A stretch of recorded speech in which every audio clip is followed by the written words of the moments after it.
ওয়ামা আরসালনাকা ইল্লা রাহমাতাল লিল আলামিন। হে নবী, আমি আপনাকে জগৎ সমূহের রহমত করে পাঠাইলাম। রহমতের নবীর কারণে মক্কার মানুষগুলো এত দামি হয়ে গেল। আল্লাহ জিব্রাইল আমিনকে দিয়া চিঠি পাঠায় দিলেন আর বললেন, যাও, মক্কার কিছু কিছু মানুষ এত দামি, আমি আল্লাহ এদের ওপেন জান্নাতের সুসংবাদ দিয়ে দিলাম। বয়ান তো আপনারা কম জানেন না, এরপরে এত বয়ান এত বয়ান এত বয়ান করতে হয় কেন? আপনারাও তো জানেন মিথ্যা বলা হারাম, গালি দেওয়া হারাম, চুরি হারাম, ডাকাতি হারাম, নাচ দেখা হারাম, গান শোনা হারাম। এরপর আপনারা করেন, আমরা বাধা দিলে আপনি আমার আর সালাম দেন না, দিলেও নেন না। স্বার্থে আঘাত লাগছে, শেষ। আর খতিব সাহেব যদি বলে তো চাকরি শেষ, পাই 2-4 হাজার টাকায়ও, মানে এটা রিমান্ডের মধ্যে থাকি ইমাম সাহেব। আপনারা যারা সরকারি চাকরি করেন, বেসরকারি চাকরি করেন, প্রতিদিনের ডিউটি কয় ঘন্টা বলেন? 8 ঘন্টা ডিউটি, বেতন কত মাসে নিম্নে বলেন? প্রতিদিন 8 ঘন্টা ডিউটি, মাসে 20,000 টাকা নেন, আবার টেবিলের নিচে তো আরো কত মুক্তা টুক্তা পান। মসজিদের ইমাম সাহেবের ডিউটি কয় ঘন্টা প্রতিদিন বলেন না কেন? বেতন কত? কয় হাজার? ঘুমের ভিতরে ঠাডা পড়া দরকার ছিল এই জাতির উপরে, শুধু মুহাম্মদের উম্মত হওয়ার কারণে আল্লাহ হেফাজত করছেন। রহমতের নবীর উম্মত হওয়ার কারণে আল্লাহ হেফাজত করেছেন। 24টা ঘন্টা ইমাম সাহেব ডিউটি করে, বেতন 5-6 হাজার, তাও ঠিক মতো দেয়া হয় না। আবার 2-1 ওয়াক্ত নামাজ যদি হুজুর না থাকে, রিক্সা ড্রাইভার দইরা জিগায়, হুজুর গেছিলেন কই? ইমাম কয়, কে তুমি? আমি রিক্সা ড্রাইভার। এত পাওয়ার? মাসে 5 টাকা বেতন দিই। এরকম বেয়াদব আছে না নাই? জিন্দেগি মে বন্দেগি তু করনা হে, जिंदगी में बंदगी तू करना है, जिंदगी बे बंदगी शर्मिंदा है, जिंदगी बे बंदगी शर्मिंदा है। यहाँ हम सब मुसाफिर, दिल ना लगा अहले दिल की नजर से रूह करता जा, शाह दौलत सब फकीर गर नेक ने है, शाह दौलत सब फकीर गर नेक ने है, जिंदगी में बंदगी तू करना है, जिंदगी बे बंदगी शर्मिंदा है, जिंदगी बे बंदगी शर्मिंदा है। এর এলাকার বাবারা, বৃদ্ধ বাবাজি, যুবক, পর্দার আড়ালের মা বোনেরা, এ জমিনে যত ভালো ভালো সন্তান আছে সব খবর নিয়ে দেখবেন মায়ের কারণে ভালো। গাছ ভালো হলে ফল ভালো, মা যদি ভালো হয় সন্তান ভালো। দুনিয়াতে যত ভালো সন্তান দেখেন, খোঁজ নিয়ে দেখবেন তার মায়ের আদর্শ ভালো হওয়ার কারণে সন্তানের আদর্শ ভালো। এসপি সাহেবের ব্যবহার ভালো, খোঁজ নিয়ে দেখবেন তার মায়ের আদর্শের কারণে। ডিসি সাহেবের ব্যবহার ভালো, মায়ের কারণেই হয়েছে। এ জমিনে বড় বড় দামি সন্তান আসছে শুধু মায়ের চরিত্র ভালো হওয়ার কারণে। খাজা মাইনুদ্দিন চিশতি আজমিরি রহমাতুল্লাহ আলাইহি মদিনাতুল মুনাওয়ারা থেকে ভারতের জমিনে আসছেন কালেমার দাওয়াত দেওয়ার জন্য। লক্ষ লক্ষ বিধর্মী তার হাতে কালেমা পড়েছে। মায়ের কাছে আনন্দ প্রকাশ করে, মা বলে তোমার কোনো অবদান নেই, সব আমি মায়ের অবদান। খাজা মাইনুদ্দিন চিশতি আজমিরি রহমাতুল্লাহ আলাইহি বলেন, মা তোমার অবদান কি? মা বলে, বাবা আল্লাহর জাতের কসম, তুই আমার গর্ভে যখন আসছো আমি মা ঘুমাই না, আল্লাহর দরবারে কান্না করতাম, দোয়া করতাম, হে মালিক আমার গর্ভের সন্তানটাকে তোমার ওলি হিসাবে দুনিয়ায় পাঠাইও। তুই দুনিয়াতে আসার পর আমি মা তোকে যতদিন দুগ্ধ পান করাইছি, আল্লাহর কসম রে মাইনুদ্দিন, আমি মা এক ফোঁটা দুধও তোর মুখে বিনা ওযুতে দেই না। এরে আল্লাহর বান্দারা, আজকে বয়ান শুনে কানে ঢুকে না কেন? কানের ভেতরে তো নাপাক ঢুকায় রাখছেন। রহমতের নবীর আদর্শ ছিল দুনিয়াতে বাচ্চা আসার পরে ডান কানে আজান দাও, বাম কানে ইকামত। কয়জন বাবা বুকে হাত দিয়ে বলতে পারবে আমার সন্তান দুনিয়াতে আসার পরে আসা মাত্র আমি ডান কানে আরবি আজানের আওয়াজ দিছি, বাম কানে ইকামতের আওয়াজ দিছি। সন্তান আসা মাত্রই হসপিটালে, খালি হসপিটালে দৌড়ায়, মসজিদ বাদ দিয়া। চিন্তা করেন, মসজিদে যায় না, কই যায়? হসপিটালে যায়, পরীক্ষা করে, কয়দিন আর বাকি, সব কিছু টাকার বাহাদুরি করতে করতে এবার হসপিটালে যাইতে যাইতে সিজারে যখন বাচ্চাটা প্রসব হলো, ওখানে আজান আর ইকামত দেওয়ার মতো কোনো সিস্টেমই নেই। আছে হসপিটালে আলাদা মুয়াজ্জিন আছে, জাতি জানেই না যেটা লাগে।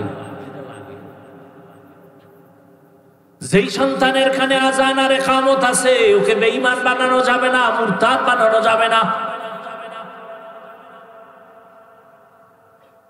খাজা মাইনুদ্দিনের মা ডাক দিয়া কয়, বাবা তোকে আমি যতদিন দুগ্ধ পান করাইছি এক ফোঁটা দুধও বিনা ওযুতে তোর মুখে দেই নাই। এমন মায়ের সন্তান জগৎ বিখ্যাত কেন হবে না? এজন্য এখনো সময় আছে, তওবা করেন। কয়দিন আর বাহাদুরি করবেন? যারা ভালো চরিত্রবান হইয়া দুনিয়া থেকে চলে গেল, মানুষ তাদের এখনো স্মরণ করে, আর যাদের চরিত্র খারাপ এদের নাম কেউ মহব্বতে নেয় না। ও আমার যুবক বাবারা, তুমি স্কুলে পড়ো, কলেজে পড়ো, চাকরি করো, ব্যবসা করো, দোয়া করে গেলাম, ডাক্তার হও, ইঞ্জিনিয়ার হও, প্রফেসর হও, তুমি একজন সাংবাদিক হও, তবে একটাই অনুরোধ সারা দেশে করি, আজও করি, বেয়াদব হইও না। তোমার আচরণে কোনোদিন মা বাবা, শিক্ষক, উলামায়ে কেরাম, মুরব্বীরা যেন কষ্ট না পায়। কারণ মা বাবার দোয়া ছাড়া সন্তানের কপাল খুলবে না, শিক্ষকের দোয়া না থাকলে ছাত্রের জীবনে সফলতা আসবে না, আলেমদের নেক নজর না থাকলে চরিত্রের সংশোধনী আসবে না। আল্লাহর কাছে তওবা করো। তুমি ডাক্তার, ইঞ্জিনিয়ার যাই হও না কেন, তোমার মতো কত যুবক স্কুলে পড়ে, কলেজে পড়ে, চাকরি করে, ব্যবসা করে, ডাক্তার, প্রফেসর, ইঞ্জিনিয়ার, 5 ওয়াক্ত নামাজি, দাড়িওয়ালা, সত্য বলো আসেনি? আর কোনো অজের দরকার নাই। এই কথাটা নিজের বিবেককে প্রশ্ন করো। তোমার মতো যুবক যদি স্কুলে পড়িয়া নামাজ পড়ে, তুমি কেন পারবা না? তোমার মতো যুবক যদি র্যাব, আর্মি, পুলিশ, বিডিআরের চাকরি করে যদি নামাজি হয়, তুমি পারবা না কেন? তোমার মতো যুবক যদি ডাক্তার, প্রফেসর, ইঞ্জিনিয়ারিং হইয়াও নামাজ পড়ে, তুমি পারো না কেন? তোমার মতো যুবক রাস্তায় গাড়ি চালায়, কৃষি কাজ করে, নদীর মধ্যে মাছ ধরে, নামাজ পড়ে, তুমি কেন পারবা না? এখনো সময় আছে, তওবা করে নাও।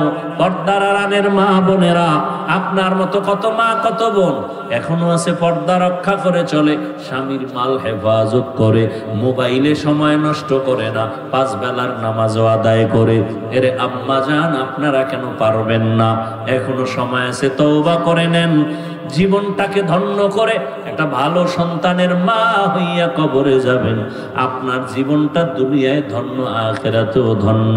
এরে মুরব্বীরা, আপনার মতো কত বুড়ারা মসজিদে গিয়া নামাজ আদায় করে, আপনারা কেন পারবেন না? আল্লাহর কাছে তওবা করেন, মরিয়া গেল আর গুনাহ করবেন না। ও যুবকরা, তওবা করে নাও, আর নামাজ ছাড়বা না, বেপরদায় চলবা না, মা বাবারে কষ্ট দিবা না, শিক্ষকের দোয়া নিয়া, উলামায়ে কেরামের পরামর্শ নিয়ে নবীর আদর্শে চলবো। তাহলে জীবনের সব থেকে পাওয়ার হলো চরিত্র, আখলাক। স্বাভাবিক যেটা আছে ব্যবহার, সেটা তো আছেই।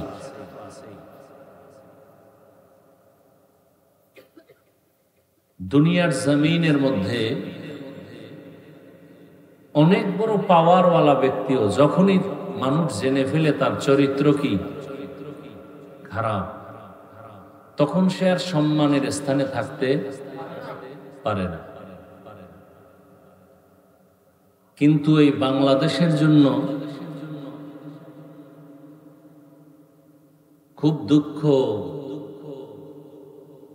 যে অন্য দেশের জন্য দুঃখ নাই না, যা থাকুক আমার দেশের জন্য দুঃখ বেশি। এই জন্য যে বৃষ্টি নাই, রৌদ্র নাই, গরম নাই, ঠান্ডা নাই, কোরআনের বয়ান চলে, মানুষ বয়ান শুনে, আলেম প্রিয়, দিন প্রিয়, নামাজ না পড়লেও মনের ভেতরে তামান্না।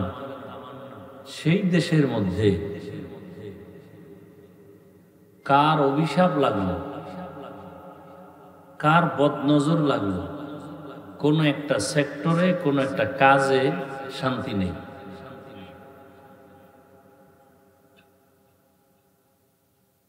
সুদ ঘুষে, মানে অন্যায়গুলো ছোট না, মারাত্মক, যার উপরে আর অন্যায় নেই। এমন একটা সেক্টর বাংলাদেশে খুঁজে পাবেন না যেখানে সুদ ঘুষ নেই। থাকলে বলেন আছে? বাংলাদেশের এমন একটা জায়গা আছে যেখানে সুদ নাই, ঘুষ নাই।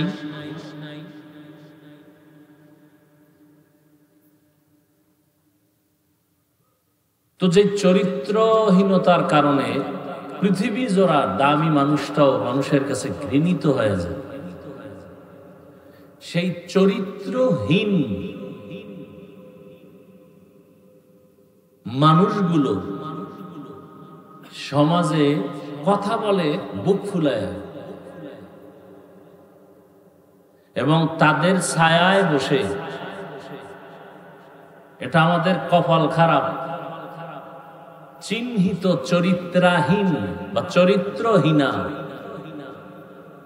যারা অল টাইম জেনা ব্যভিচারে লিপ্ত,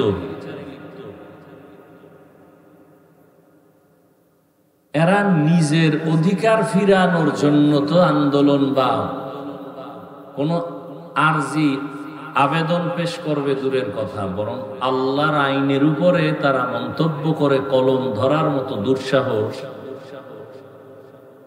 ইদানিং কালে দেখাচ্ছে। কমিশন তৈরি করে এখানে অনেক শিক্ষিত মুসলমান, আল্লাহ বিবেক দিছে, আপনারা বলেন, আপনারা কি এই জন্য স্বাধীন করেন? হ্যাঁ, দেশ স্বাধীন, দেশ স্বাধীন, কি হইল? কি স্বাধীন করলেন? ঘুষ চলতেছে, জুয়া চলতেছে, ওয়াজের মধ্যে আলেমদের সাথে সে আগের মতো বেয়াদবিও চলতেছে। কি স্বাধীন করলেন?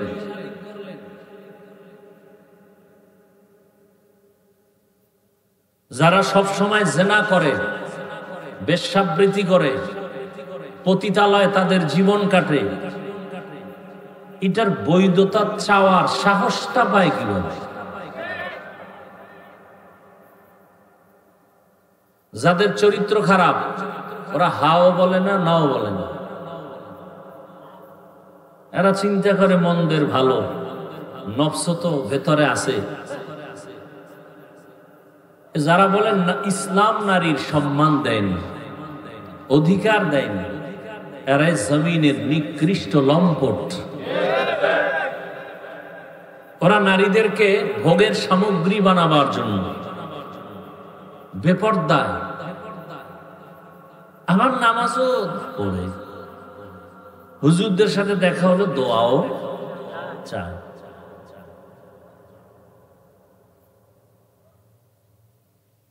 কি বয়ান শুনবেন? কত আল্লাহর বান্দার এখানে বয়ান শুনতে আসছেন, আজকে ফজর পড়েন নাই, জোহর পড়েন নাই, আসর পড়েন নাই, মাগরিব পড়েন নাই, এসা পড়েন নাই। জিজ্ঞাসা করলে বলবেন নামাজ পড়া লাগবে নি, সবাই বলবে হ্যাঁ লাগবে। সপ্তাহে 2-1 দিন তো না, প্রতিদিন। ফাঁকে ফাঁকে ছেড়ে দেওয়ার সুযোগ আছে তো, বলে আপনার কি ইমানদার না অন্য কিছু, অথচ নামাজ নাই।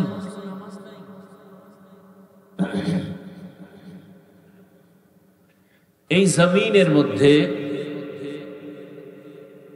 ওলামায়ে কেরাম, কোরআনওয়ালারা কোনো মানুষকে একটা গালি দেয় না, ক্ষতি করে না। এরপরও এদের সাথে দুশ্মনী কেন মানুষের? একমাত্র কারণ ওদের আকাম যেন সুযোগ মতো করতে পারে। এই জন্য আলেমদেরকে দূরে রাখার অপচেষ্টা। দেশটা প্রত্যেকটা কাজ নোংরামিতে ভরে গেছে। সব থেকে বেশি নোংরামি রাজনীতি নিয়ে চলে, সব থেকে বেশি। সবাই বলে মসজিদ নিয়ে রাজনীতি নাই। বাংলাদেশে একটা মসজিদ দেখান তো কোথায় রাজনীতি চলে না। এই সবগুলো রাজনীতি করে ধর্ম নিয়ে, চান্দাবাজ আর ধান্দাবাজের দলেরা। নাপাক তো কম খাইলেন না জীবন, আর কত খাইবেন? আজকে ঢাকার শহরে আপনারা দেখেছেন ইসলামী আন্দোলন, খেলাফত মজলিস, খেলাফত আন্দোলন, জামায়াত ইসলামী সহ সব ইসলামী দলের উল্লেখযোগ্য ব্যক্তি, আমির, সবাই এক প্ল্যাটফর্মে আওয়াজ দিয়েছেন, আওয়াজ তুলতেছেন ঈমানের দাবিতে। কেউ তার ব্যক্তি স্বার্থ নিয়ে স্লোগান দেয় না, চায় না, ইসলাম চায়। মানুষের অধিকার প্রতিষ্ঠা করতে চায়। চোর কোনদিন মানুষের সম্পদের নিরাপত্তা দিতে পারে না, পারে? অন্ধ কোনদিন মানুষকে পথ দেখাতে পারে না। তাহলে সেই চোর দিয়ে আপনি সমাজকে সংস্কার করবেন, হবে না? দেখছেন তো বহুত কিছু, আর কত? যদি সোজা না হন তাহলে ফিলিস্তিনের পরিণামের অপেক্ষায় থাকেন। আপনি মনে করছেন বাংলাদেশ খুব পাওয়ারওয়ালা, লিস্টির বাইরে। আমরা বেঈমানরা মনে করে বাংলাদেশ মানে একটা টোকা দিলে নাই। আর আসলে কি আছে? আপনি ওয়াজে আসছেন ঠিক, কিন্তু আপনার ব্যবসা চলে হারাম টাকা। আপনার মেয়ে, ছেলে, স্ত্রী, পরিবার কয়জন দিন অনুযায়ী চলে। আপনাকে তো কিছু ধমকও দেওয়া লাগবে না, হালকা একটু লোভ দেখাইলেই তো আপনি আল্লাহকে ভুলে যাবেন। আর সে দেখানো লাগবে কেন? হিন্দুদের পূজায় গিয়া সন্তেষ খাইয়া যেই কপাল পরারা স্লোগান দেয়, ধর্ম যার যার কি জানি, তার মানে কি? বিবাহ যার যার, বউ সবার। আপনি হাসেন কেন? এই আকামগুলো চলে না সোনার বাংলায়?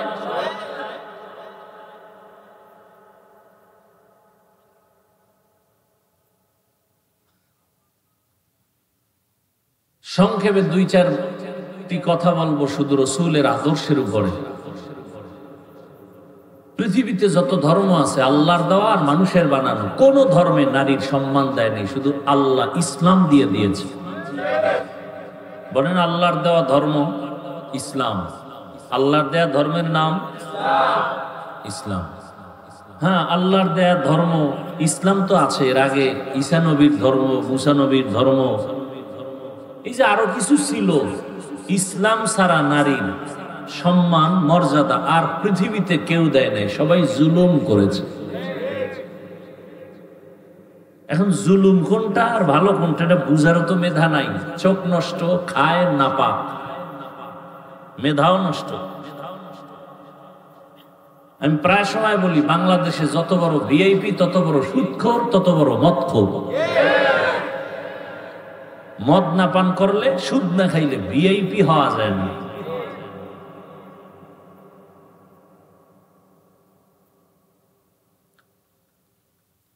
আল্লাহ সব ভাইকে হেদায়াত দান করেন। সকলের পরিচিত একটা আয়াত আমি পড়েছি, মনে আছে না?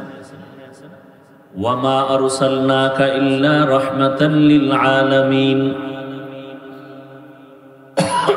আল্লাহ নবীর ব্যাপারে বলেন, হে রাসূল করিম সাল্লাল্লাহু আলাইহি ওয়া আলিহি ওয়াসাল্লাম, আমি আপনাকে পাঠাই নাই দুনিয়াতে, হ্যাঁ পাঠিয়েছি জগৎ সমূহের রহমত করে।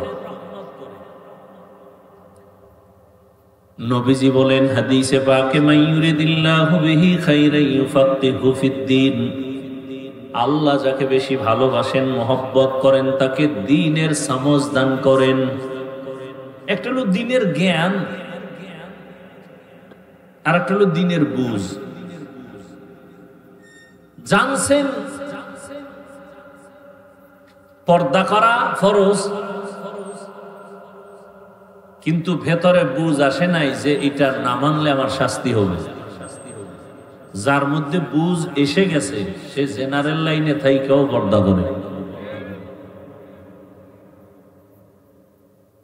প্রত্যেকটা মুমিন মুসলমান জানে দাড়ি কামানো, ছাটানো কবিরা গুনাহ, হারাম। মানে না কেন? আল্লাহর শাস্তি যে ভোগ করতে হবে সেই বুঝ এখন অন্তরে আসেনি। যার অন্তরে বুঝ এসে গেছে, সে ডাক্তার হইয়াও দাড়ি রেখে দিছে, ইঞ্জিনিয়ার হয়েও দাড়ি রেখে দিছে, কলেজের প্রফেসর হয়েও দাড়ি রেখে দিছে। আমি বানায় বলতেছি কথাগুলো। তারা দাড়ি রাখছে কি সরকার তাদের বেতন বাড়াবে? অবশ্যই তাদের বুঝ ঠিক হয়ে গেছে। আপনারা জানেন রহমতের নবী আসছেন কোন এলাকায় বলেন তো? বলেন, সবাই বলেন। নবীজি যখন আসতেছিলেন, এর আগ মুহূর্ত মক্কার জমিনটা ছিল কঠিন এক হালাত। অহরহ জেনা, বেবিচার। কতটা খারাপ? নারী পুরুষ উলঙ্গ হয়ে বাইতুল্লাহ তাওয়াফ করে। বাইতুল্লাহ কেমন বাইতুল্লাহ? যার দিকে শুধু তাকায় থাকলেই গুনাহ মাফ। শুধু তাকায় থাকবেন, দেখবেন, কিছু বলবেন না, অটোমেটিক গুনাহ মাফ। কেমন বাইতুল্লাহ? যে বাইতুল্লাহর দিকে তাকাইয়া প্রথম নজরে যা চাইবে আল্লাহর কাছে, আল্লাহ তাই দিবেন। আল্লাহর ওয়াদা। কেমন বাইতুল্লাহ? যেই বাইতুল্লাহর সীমানা আপনারা যারা গেছেন বা যান নাই, ছবিতে দেখছেন, যে ঘরটা দেখেন এতটুকু না, কিন্তু অনেক বিশাল। বাইতুল্লাহর ওই ঘর থেকে চারদিকে বহু দূর তার এরিয়া, অনেক দূর। হোটেল পার হয়ে আরো রাস্তাঘাট পার হয়ে বহু দূরে বাইতুল্লাহর এরিয়া। ঠিক বাইতুল্লাহর যতটুকু এরিয়া দেওয়া আছে, এই এরিয়ায় ঢুকেই যদি বলে আল্লাহ একবার, 1,00,000 বার আল্লাহ বলার সওয়াব। একবার যদি বলে সুবহানাল্লাহ, 1,00,000 বার সুবহানাল্লাহ বলার সওয়াব।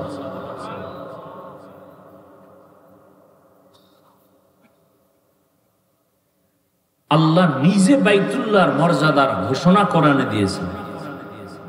ইন্না আউওয়ালা বাইতিন উযিআ লিন-নাসি লাল্লাযী বিবাক্কাতা মুবারাকান ওয়া হুদাল লিল আলামিন।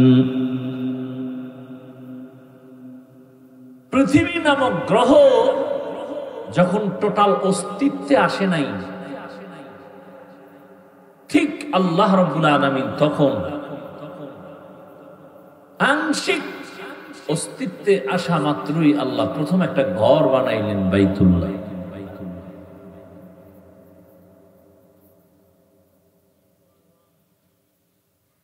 এই বাইতুল্লাহ এমন একটা ঘর, আপনাদের এই মসজিদ কার ঘর? জোরে বলেন। বাইতুল্লাহ কার ঘর? এদের দিকে তাকাইলে সওয়াব হবে? এখানে বসে একবার আল্লাহ কইলে 1 লাখ পাবেন? এটাও আল্লাহর ঘর, সেটাও ব্যবধান আছে না নাই? অবশ্যই আছে। তাহলে এই যে মসজিদের পাশে কোনো বাড়ি আছে?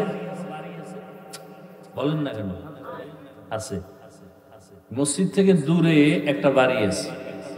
আচ্ছা ধরে নেন এটা তো বাজার, মসজিদের পাশে দোকান আছে না? আর দূরেও দোকান আছে। ওই দোকানওয়ালা যতটুকু অপরাধ করে, তুলনামূলক মসজিদের পাশের দোকানওয়ালা কি ওর থেকে বেশি করবে অন্যায় না কম? কেন? মসজিদ। এই কারণে যে জান্নাত পাইবে বিষয়টা এমন নয়। তাহলে বোঝা গেল আল্লাহর ঘরের একটা সম্মান। দূরের লোকটা অন্যায় যাই করে, মসজিদের পাশের লোকটা ওই পরিমাণ করে না, সামান্য হলো ভয় আছে। তাহলে সারা দুনিয়ার মানুষ খারাপ হলেও বাইতুল্লাহর পাশের মানুষগুলো তো একটু ভালো হওয়ার, অথচ পৃথিবীর মধ্যে নিকৃষ্ট খারাপ হলো বাইতুল্লাহর পাশের মানুষ, মক্কার মানুষ। ওই যে বললাম বাইতুল্লাহ তাওয়াফ করে নারী আর পুরুষ উলঙ্গ। কোন পশু জবে করে রক্তগুলো বাইতুল্লাহর দেওয়ালে মাখায়, এই নিয়তে যে দেওয়ালে রক্ত মাখলে আমার কোরবানি কবুল। বিয়ে শাদী নাই, অবাধে চলতেছে। ইতিহাস ভুলে যাবেন না। একটা জাতিকে ধ্বংস করার জন্য তার ইতিহাসকে ভুলিয়ে দেওয়াটা থিম। ইতিহাস ভুলবেন না। মুসলমানের ইতিহাস জাগ্রত ইতিহাস, মুসলমানের ইতিহাস বিজয়ের ইতিহাস। মুসলমানকে দমাতে না পারার বড় একটা কারণ এদের ইতিহাস আগুনের ইতিহাস।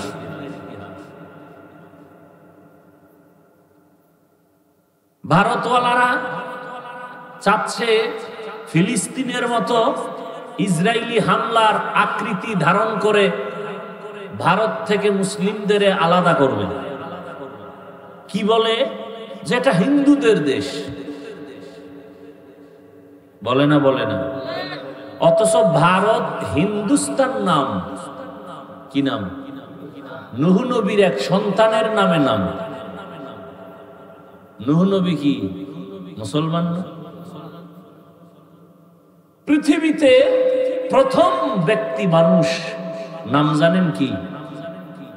জানেন না? জানা থাকলে বলবেন, না জানলে চুপ থাকবেন। আমি বলবো পৃথিবীতে প্রথম ব্যক্তিকে বলেন সবাই। এগুলো জানেন ভালো করে, মজবুত হন। যত বড় বীর যোদ্ধা হোক, শক্তিধর হোক না কেন, প্রশ্ন করে যদি মাথাটা হ্যাং করে দিতে পারেন, যত বড় পাওয়ার থাক, জাগাত কাটা খায় লবণের সিটার মতো দুর্বল হয়ে যায়। ইতিহাস জানেন। যুদ্ধ করতে হবে, আর ঘুমানোর সময় নেই, রেডি থাকেন। ইতিহাস জানেন। পৃথিবীর প্রথম মানুষকে, এটা তো সবাই জানেন। ভোগের সামগ্রী বানাতে চায়। ওরা নারীর সম্মান নষ্ট করার জন্য পাগল হয়ে গেছে। ওরা চরিত্রহীন। আমার মায়ের ইজ্জত, আমার বোনের ইজ্জত রক্ষার জন্য আর দেরি করা যাবে না। এত লাশ, এত লাশ, এত লাশ, এত রক্ত, এত কষ্ট, এত ত্যাগের পরও এই জমিনের মধ্যে যদি এখনো নাপাকের গন্ধ আসে, কাফনের কাপড় রেডি হইয়া হাতে নাও। এখন আর ঘরে বসে থাকার সময় না।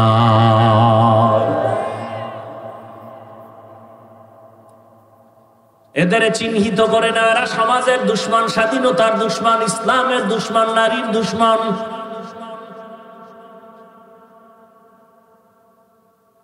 নারীর সম্মান বাস্তবে দেখতে চাইলে আফগানিস্তানে যাও।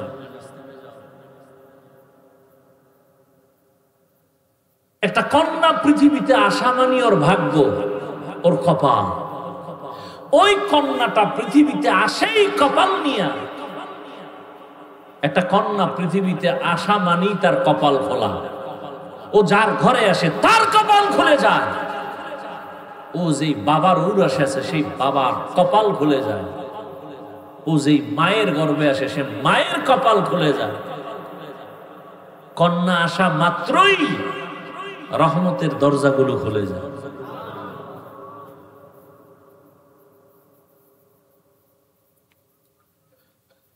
এই জন্য না প্রবাদ আছে না, প্রবাদ, সংসার ধন্য হয় রমণীর গুণে, সংসার ধ্বংস হয় নারীর কারণে।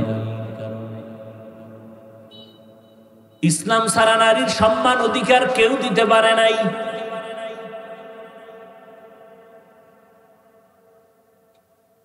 কিয়ামতের ময়দানে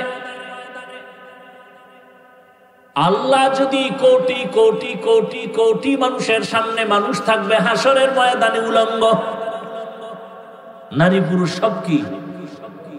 এই যে আপনারা একটা মাঠে বসে আছেন, জমিন, পুরো জমিনটাই হবে কিয়ামতের মাঠ। কিচ্ছু থাকবে না, সমতল জমিন হবে কিয়ামতের মাঠ।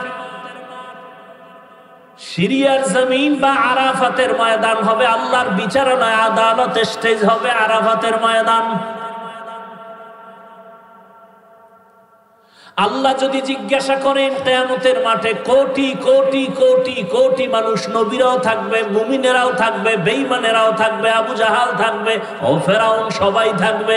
ওই সময় যদি আল্লাহ জিজ্ঞাসা করেন আমার দ্বীনকে জিন্দা রাখার জন্য আমার কলিজার নবী রহমতুল্লিল আলামিনের হাতে প্রথমে কালেমা কে পড়েছো, দাঁড়াও, আমি আল্লাহ আজ হাসরের কঠিন সময় আমি নিজের হাতে তাকে পুরস্কার দিব। কথাগুলো মনে রাখেন। সেদিন একমাত্র আল্লাহর এই আওয়াজে লাব্বাইক বলার অধিকার সরমনের বিশ্বেও পাবে না, মুসা নবী পাবেন না। একজন নারী দাঁড়ায় যাবেন, কোন পুরুষ দাঁড়াতে পারবে না। কে দাঁড়াবে?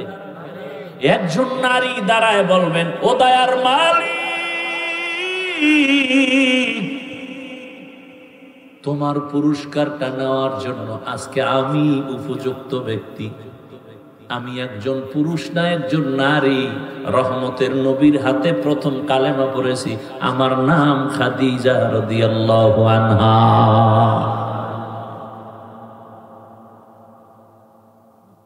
আমরা হুজুরেরা নারীর অসম্মান চাই, এটা কিভাবে বুঝাবো বলেন তো? আসলে যার চোখের চশমার আয়না কালো, তাকে কেমনে বুঝাবো বাতি সাদা? ও তো বলে জমিন বাতি সব কালো। যার নাকের ঘ্রাণ শক্তি দুর্বল, ওর কাছে পায়খানা রাতর সমান।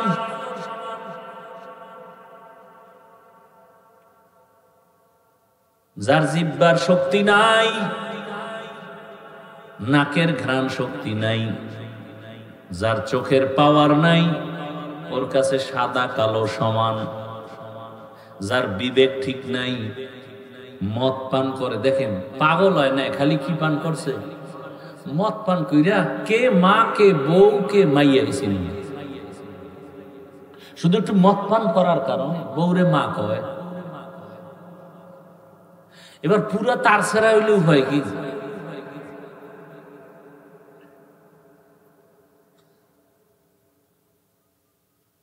তাহলে যাদের দেমাগ পুরো নষ্ট, একে কেমনে বুঝাবো?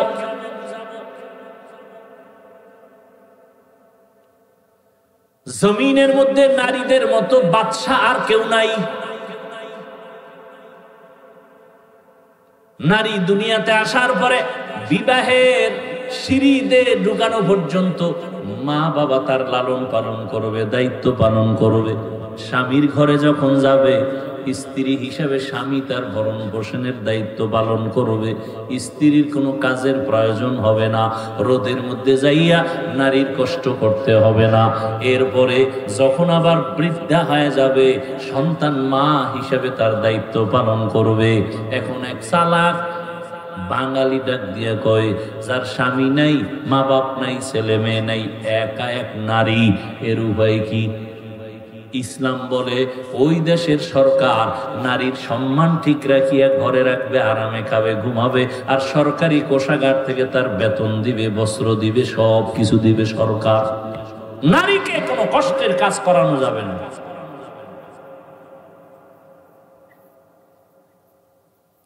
কিন্তু দুনিয়া সব উল্টা পাল্টা হয়ে গেছে, কিয়ামত তো হতে হবে। এই জন্য মুমিনের উপরে বিপদ। আপনি ঈমান নিয়ে চলবেন না, কোনো বিপদই নেই। আর ঈমান নিয়ে বাঁচতে চাইলে বিপদ আর বিপদ, চারদিকে বিপদ, চোখের বিপদ, হাতের বিপদ, খাইতে যাবেন বিপদ, গাড়িতে উঠবেন বিপদ। আজকে কত মা ধর্ষিতা হয়,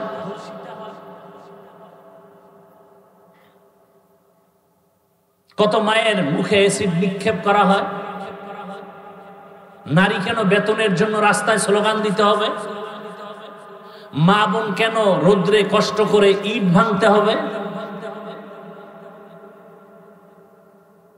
ইসলাম দিয়ে যদি সমাজ পরিচালনা হতো, এ জমিনে বাদশার হালাতে জীবন যাপন করত প্রথম সারিতে মা বোনেরা।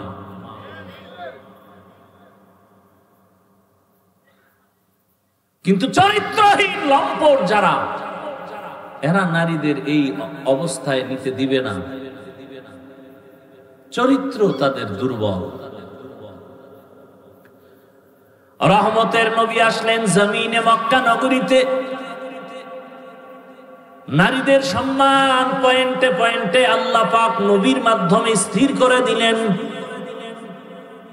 বাবায় মরে যাবে, সম্পদ ভাগ করে ছেলে যা পাবে তার অর্ধেক নারী পাবে। এই জায়গায় যাইয়া মাথা গরম বানাইলেন। ছেলে যে পাইল এর অর্ধেক পাবে নারী, এই নারী যে অর্ধেক পাইয়াও অনেক বেশি পাইছে ছেলের থেকে, এটা বুঝার মেধাই নেই। মাথা গরম হয়ে গেছে।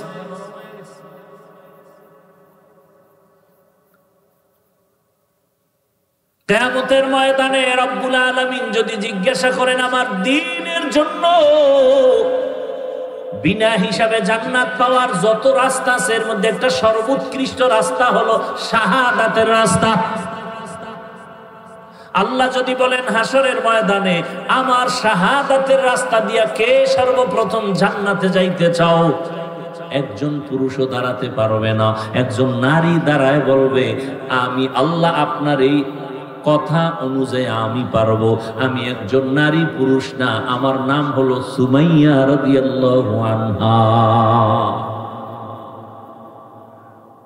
আল্লাহ যদি বলেন আমার দ্বীনকে জিন্দা রাখার জন্য কে এক জমিন থেকে জন্মভূমি ত্যাগ করে হিজরত করেছো, সৌভাগ্যবান কে, আমি তাকে পুরস্কার দিব। একজন পুরুষ দাঁড়াতে পারবে না, একজন নারী দাঁড়ায়। সে নারীকে রহমতের নবীর মেয়ে উসমান রাদিয়াল্লাহু তাআলা আনহুর স্ত্রী রুকাইয়া রাদিয়াল্লাহু আনহা। তাহলে নারীর সম্মান ইসলাম ছাড়া কে দিয়েছে বলো?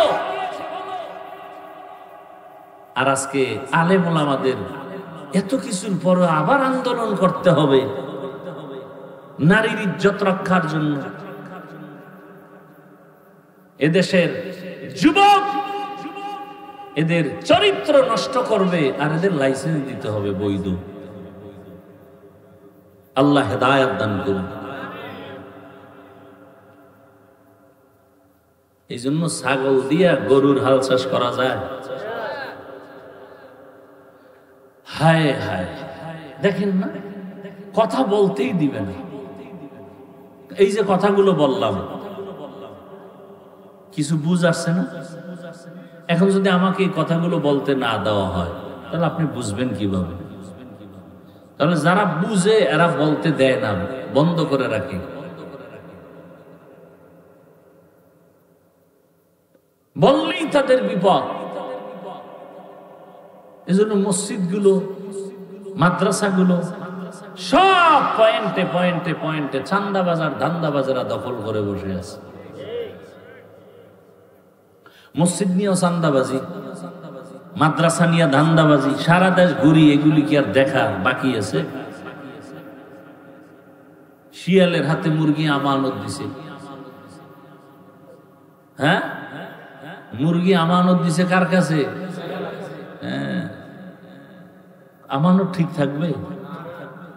সুদখোর ঘুষখোর বেনামাজির হাতে মাদ্রাসা মসজিদের চাবি দিলে কেমনে ঠিক থাকবে? আরে চাবি দিছে কে? জিব্রাইল? আমরা হুজুরেরা? না ভোটের আগে আপনারা টাকা খাইছেন পায়খানার নামে চোরের মতো? ওপেন খাইতে পারেন না, ভোর রাত্রে খাইছেন তাহাজ্জুদের টাইমে, বরকতের সময়।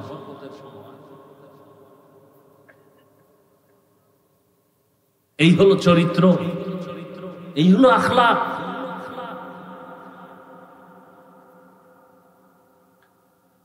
আল্লাহ হেদায়েত দান করুন। ওয়ামা আরসালনাকা ইল্লা রাহমাতাল লিল আলামিন। হে নবী, আমি আপনাকে জগৎ সমূহের রহমত করে পাঠাইলাম। রহমতের নবীর কারণে মক্কার মানুষগুলো এত দামি হয়ে গেল। আল্লাহ জিব্রাইল আমিনকে দিয়া চিঠি পাঠায় দিলেন আর বললেন, যাও, মক্কার কিছু কিছু মানুষ এত দামি, আমি আল্লাহ এদের ওপেন জান্নাতের সুসংবাদ দিয়ে দিলাম। বয়ান তো আপনারা কম জানেন না,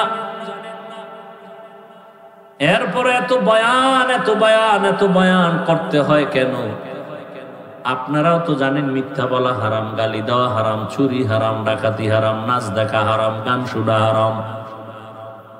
এরপর আপনারা করেন, আমরা বাধা দিলে আপনি আমার আর সালাম দেন না, দিলেও নেন না, স্বার্থে আঘাত লাগছে, শেষ। আর খতিব সাহেব যদি বলে তো চাকরি শেষ, পাই 2-4 হাজার টাকায়ও, মানে এটা রিমান্ডের মধ্যে থাকি ইমাম সাহেব। আপনারা যারা সরকারি চাকরি করেন, বেসরকারি চাকরি করেন, প্রতিদিনের ডিউটি কয় ঘন্টা বলেন? 8 ঘন্টা ডিউটি, বেতন কত মাসে নিম্নে বলেন? প্রতিদিন 8 ঘন্টা ডিউটি, মাসে 20,000 টাকা নেন, আবার টেবিলের নিচে তো আরো কত মুক্তা টুক্তা পান। মসজিদের ইমাম সাহেবের ডিউটি কয় ঘন্টা প্রতিদিন বলেন না কেন? বেতন কত? কয় হাজার? ঘুমের ভিতরে ঠাডা পড়া দরকার ছিল এই জাতির উপরে, শুধু মুহাম্মদের উম্মত হওয়ার কারণে আল্লাহ হেফাজত করছেন। রহমতের নবীর উম্মত হওয়ার কারণে আল্লাহ হেফাজত করেছেন। 24টা ঘন্টা ইমাম সাহেব ডিউটি করে, বেতন 5-6 হাজার, তাও ঠিক মতো দেয়া হয় না। আবার 2-1 ওয়াক্ত নামাজ যদি হুজুর না থাকে, রিক্সা ড্রাইভার দইরা জিগায়, হুজুর গেছিলেন কই? ইমাম কয়, কে তুমি? আমি রিক্সা ড্রাইভার। এত পাওয়ার? মাসে 5 টাকা বেতন দিই। এরকম বেয়াদব আছে না নাই? জিন্দেগি মে বন্দেগি তু করনা হে, जिंदगी में बंदगी तू करना है, जिंदगी बे बंदगी शर्मिंदा है, जिंदगी बे बंदगी शर्मिंदा है। यहाँ हम सब मुसाफिर, दिल ना लगा, अहले दिल की नजर से रूह करता जा। शाह दौलत सब फकीर गर नेक नेहे, शाह दौलत सब फकीर गर नेक नेहे। जिंदगी में बंदगी तू करना है, जिंदगी बे बंदगी शर्मिंदा है, जिंदगी बे बंदगी शर्मिंदा है। এর এলাকার বাবারা, বৃদ্ধ বাবাজি, যুবক, পর্দার আড়ালের মা বোনেরা,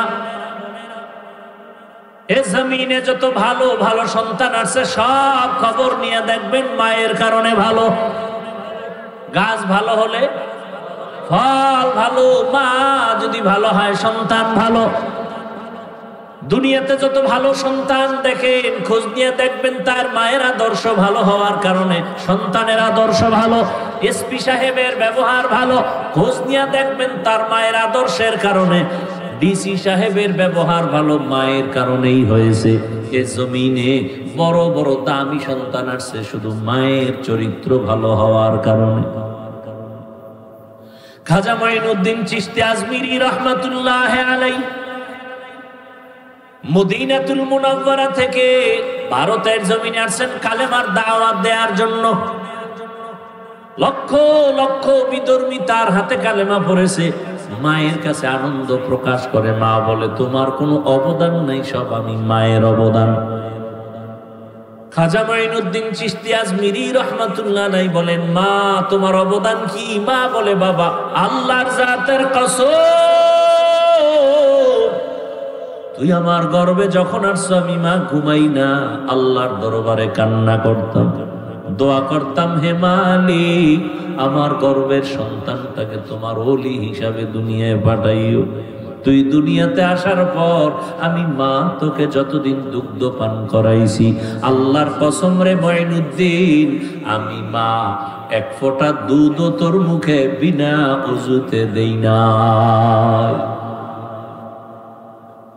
এরে আল্লাহর বান্দারা, আজকে বয়ান শুনেন, কানে ঢুকে না কেন? কানের ভেতরে তো নাপাক ঢুকায় রাখছেন।